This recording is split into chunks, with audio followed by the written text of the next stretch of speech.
bataille entre supporters vous est proposée par Henri Jo, qui arrive sur le plateau de la grande team. Mais pourquoi Henri Jo ne se bat pas? Il propose toujours des Niaga. Ouais, mais... C'est lui l'arbitre.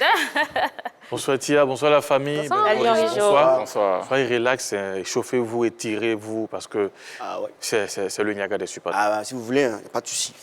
Je sais pas comment... Voilà. Bon, je ne force pas. Ça va? Aujourd'hui, je vous propose... Danser les points. Non, mais c'est pas avec... C'est la bagarre, hein. Je vous explique après, mais ce n'est pas avec des coups de poing. Aujourd'hui, on a du lourd. On a un duel éléphantesque, comme le dirait l'autre. Ouais. Et avant de commencer, je vais vous expliquer. Je vais expliquer à Ben Boris. Et évidemment, c'est valable pour les téléspectateurs. Ce n'est pas un Niaga avec les coups de poing. C'est un Niaga avec des arguments. C'est une battle verbale où chacun défend sa position avec des arguments. Et c'est exclusivement réservé au football. Alors aujourd'hui, comme je le disais, c'est un Niaga qui est très, très intéressant. C'est entre deux éléphants. Ils jouent en première ligue. Ce sont des ailiers. Ils sont puissants. Ils sont très rapides. Il s'agit de Wilfried Zaha et de Nicolas Pepe.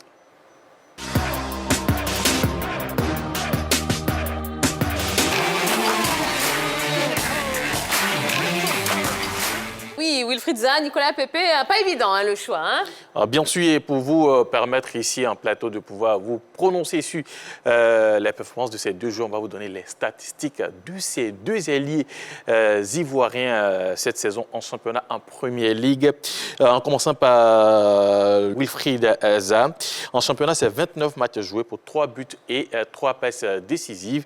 Et puis du côté de Nicolas Pepe, c'est 24 matchs sur 28 possibles pour 4 buts et 6 passes décisives. Alors, évidemment, en plateau, vous allez vous prononcer, tiens. Ben Boris, Aounou, Wilfried Zaha, Nicolas Pepe. C'est deux dribbleurs fous, deux joueurs fantastiques, mais je penche pour Nicolas Pepe. Nicolas Pepe, ok. Ouais. Yellow. Un point. Il a dit quoi? Parce qu'il a dit Nicolas Pepe. Wilfried Zaha. Technicité, rapidité, tout ce qu'il faut, quoi. Voilà, la classe, la grande classe. Ah, d'accord. Ok. Jojo. Zaha, évidemment. Zaha, il comprend l'anglais, tout comme moi. Bah oui. D'accord. C'est tout. C'est tout? Mais c'est mon votre avis, non? argument? Mais c'est mon avis. Chacun a donné un petit avis. Il n'y a pas de souci.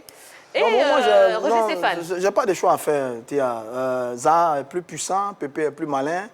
Je n'ai pas de choix à faire. Je pense qu'ils sont au même niveau. J'ai des attentes plutôt de ces deux garçons-là. J'ai envie de les voir être les vrais patrons de notre équipe nationale aujourd'hui. C'est-à-dire que Zaha a fait de belles saisons avec Crystal Palace, mais il fait du surplace. Il n'évolue pas beaucoup. Et Pepe, là, il coince un peu à Arsenal, après Lille. Bon, je dis, j'ai envie de les voir franchir un palier. Le palier de Mohamed Salah, le palier de Sadio Mané. C'est ce que j'ai envie de voir. Et j'ai envie de les voir récupérer l'équipe nationale ivoirienne pour faire des choses extraordinaires. Quand vous avez deux garçons comme ça, sur vos ailes, mais vous devez dormir tranquille. Mais pourtant, ce qu'ils nous ont montré la dernière CAN n'était pas très, très bon. Mais j'ai vraiment envie de les voir monter. Je n'ai pas de choix. Je pense qu'ils ont sensiblement la même valeur, le même niveau. Et vous? Attendez, non, calmez-vous. Allez, prononcez-vous pour une fois. Moi, je choisis Nicolas Zaha. Oui, d'accord, merci. C'est pas Nicolas Zaha, non? Nicolas Zaha. Ça, c'est le cousin ou bien c'est... Ça, c'est la conclusion, ça. Nicolas Zaha. Nicolas Zaha. Pour la Côte d'Ivoire. Pepe Wilfried. Allez, rapidement. Et avant de partir, il faut savoir que ces deux, comme je le disais, évoluent en Première Ligue. La Première Ligue, justement, reprend ses droits après l'arrêt dû à la crise sanitaire. Arsenal de Nicolas Pepe jouera son match en retard de la 28e journée face à Manchester City. Ça sera ce mercredi, 17 juin. Merci beaucoup, Henri Jo. Allez, le Niaga est fini. Oh, quoique, pas encore. Hein. On va lutter, on va fighter sur le plateau de la grande team pour savoir qui est le plus calé. C'est maintenant.